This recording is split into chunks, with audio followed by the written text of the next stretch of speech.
Hello and welcome, English learners! Are you ready to improve your speaking fluency and pronunciation in a powerful and emotional way? Today, we're using the shadowing technique. You will listen to a sentence, then immediately repeat it out loud. Try to copy my tone, my speed, and my emotion. This trains your mouth and brain to sound more natural in English. Our story today is called The Melody of Second Chances. It's a touching story about love, loss, and the difficult path to forgiveness.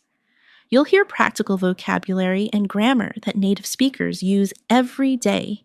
Get ready to listen, repeat, and feel. If you find this helpful, please give this video a thumbs up. Subscribe to the channel and share your own thoughts in the comments below. Let's begin. My name is Sophie. I am a 28-year-old music teacher. I live in a small, sunny apartment in Barcelona. My life was full of music and love until one day it wasn't. I thought I had my forever with a David. He was a writer nine charming, with a smile that could light up the room. We met at a concert 3 years ago. He said my violin playing stole his heart. He proposed to me on a beach at sunset, with a simple silver ring and a poem he wrote just for me. I felt like the heroine in my own love story. But recently, the melody of our relationship changed. David became distant. He started working late every night. His phone, which used to lie around carelessly, was now always with him, face down. His text to me became short and cold. Busy. Working. Don't wait up. My heart, my intuition whispered that something was wrong, but my mind refused to listen. I told myself, he's just stressed. His new book is demanding. I poured my worry into my music, playing sad, longing melodies on my violin. One evening, the truth found me. David was in the shower, and his phone buzzed on the coffee table. A message flashed on the screen. Can't stop thinking about last night. Clara? The world stopped. My hands turned cold. Clara was his editor. I knew her. With a trembling heart, I did something I never thought I would. I picked up his phone. The messages were there for me to see. Photos from a dinner I knew nothing about. Words of affection that were meant only for me. You make me feel alive again. I can't wait to see you tomorrow. I felt like I couldn't breathe. I dropped the phone just as David walked out, a towel around his waist. He saw my face, saw the phone on the floor, and he knew. The color drained from his face. Sophie, I can explain, he started, his voice shaky. Explain what? I asked, my own voice surprisingly calm.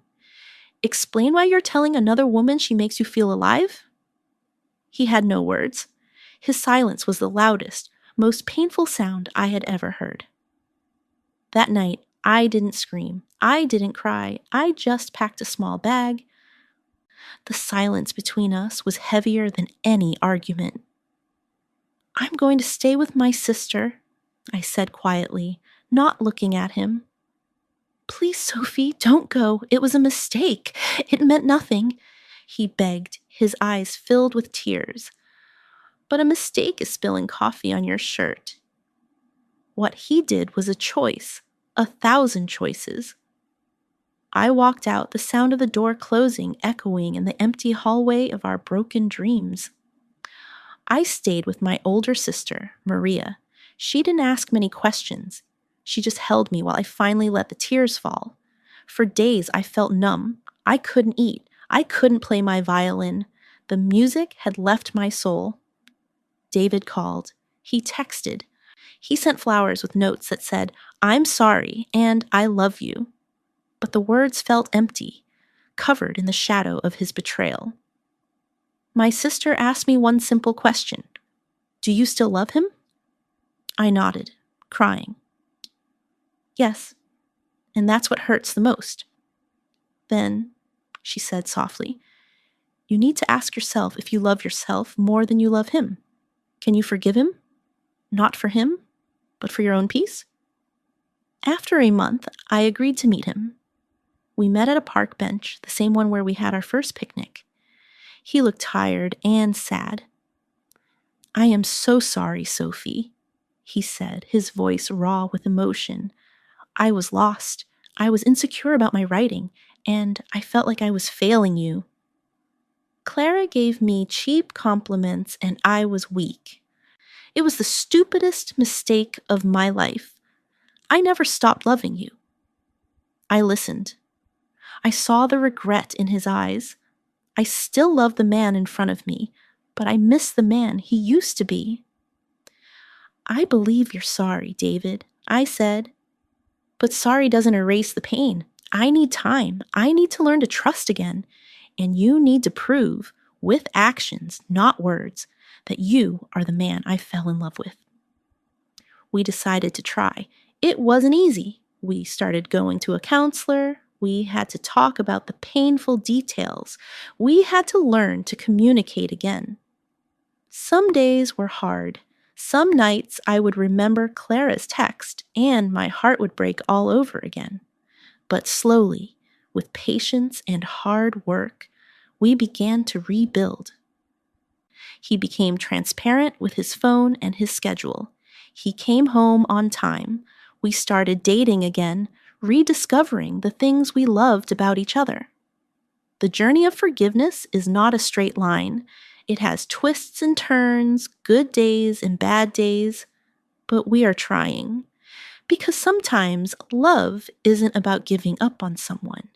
It's about both of you choosing to fight for what you built, even after it's been broken. Now, I play my violin again. The music is different now, yet it's not just a fairy tale melody. It is stronger. It's a melody of healing, of second chances, and of a love that was tested but refused to die. And that's the end of our story. I hope you felt the emotion and could connect with Sophie's journey. Now it's your turn to practice. Rewind the video and practice shadowing. Listen to a sentence, pause, and repeat it exactly as you hear it. Focus on the feeling in the words. This practice will dramatically improve your pronunciation, rhythm, and confidence in English. I want to know your thoughts. Have you ever had to forgive someone for something very difficult? What did you learn from that experience? Please share in the comments below. I read every single one.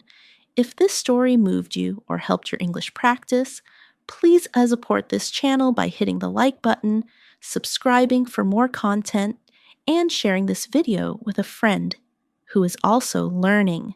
Thank you so much for practicing with me today. Remember, every word you practice brings you closer to fluency. Keep going, and I'll see you in the next video. Goodbye.